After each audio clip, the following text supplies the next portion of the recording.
Hello friends, welcome to our channel ATDS vlogs. ఈరోజు story వచ్చేసి పెద్ద పులి బాటసారి. రామాపురం అనే గ్రామంలో శివశర్మ అనే బ్రాహ్మణుడు ఉండేవాడు. అతను ఆ చుట్టుపక్కల ఉన్న 4-5 గ్రామాలకు పురోహితుడు.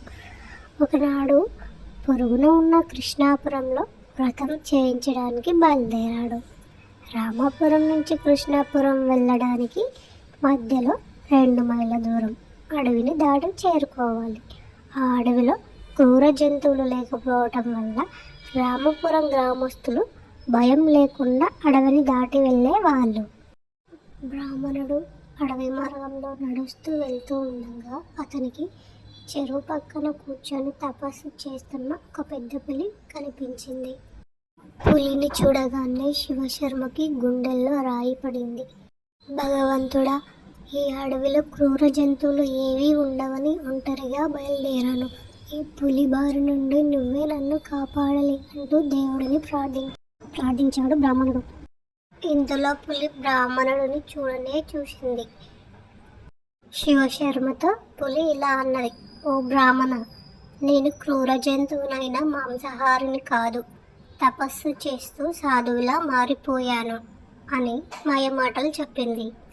నేను ఇప్పటి వరకు చేసిన పాపాలన్నీ తొలగించుకోవాలి అనుకుంటున్నాను. అందుకే దేవుని ప్రార్థిస్తున్నాను. దేవుడు ప్రత్యక్షమై ఈ కంకణం నాకు ప్రసాదించి ఎవరికైనా దానం చేస్తే నీ పాపాలు తొలగిపోతాయి అని చెప్పాడు. ఇలా అంటూ పులి తన చేతిలో ఉన్న బంగారు కంకణాన్ని బ్రాహ్మణుడికి చూపించింది. ఆ బంగారు కంకణం సూర్యరశ్మి పడగానే ప్రకాశిస్తుంది. నవరత్నాలతో పొదిగి ఉన్న కంకణం. ఆ కంకణాన్ని చూడగానే బ్రాహ్మణుడికి ఆశ పుట్టింది. బ్రాహ్మణుడు ఇలా అన్నాడు, నువ్వు పులివి, క్రూర జంతువువి, నేను నిన్ను ఇలా నమ్మాలి అని అన్నాడు. దానికి పెద్ద పులి ఇలా అంది, నేను క్రూర జంతువుని అయితే ఇప్పటి వరకు నువ్వు కనిపించగానే మాంసం తిని విందు చేసుకునేవాడిని. బంగారు కంకణం తీసుకో అని ఎందుకు చెప్తాను అని అంది పెద్ద పులి. అవును, నిజమే. పులి గనుక క్రూర జంతువే అయితే నేను కనిపించగానే నేను పారిపోయినా కూడా వెంబడించి మాంసం తినేది. అలా చెయ్యలేదు కనుక ఇది పాపాల నుండి విముక్తి కోసం ప్రయత్నిస్తూ ఉంటుంది అని మనసులో అనుకొని తన భయం పోగొట్టుకొని ఇలా అంటాడు, అయితే ఆ కంకణాన్ని ఇలా విసురు, నిన్ను దూరం నుంచి ఆశీర్వదించి కంకణాన్ని తీసుకొని వెళ్ళిపోతాను అని అంటాడు.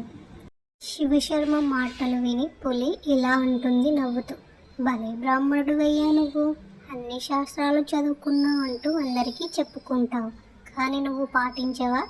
దానం తీసుకునేటప్పుడు స్నానం చెయ్యాలి అని నీకు తెలియదా? అందుకే దానం తీసుకునే వాళ్ళకి ఎలాంటి శ్రమ లేకుండా చెరువు పక్కన కూర్చున్నాను. నువ్వు నదిలో స్నానం చేసి వచ్చి నా దగ్గర నుండి ఈ బంగారు కంకణాన్ని దానంగా తీసుకొని నన్ను ఆశీర్వదించు అని అంది పులి. పులి మాటలు నమ్మి పులి మాటలకు సరే అంటూ బ్రాహ్మణుడు పక్కనే ఉన్న చెరువులోకి స్నానం చేయడానికి వెళ్ళాడు. బ్రాహ్మణుడు చెరువులోకి దిగబోగా మెత్తగా ఉన్న చెరువు గట్టు బురద నీళ్ళలో నడుం వరకు దిగబడిపోయాడు.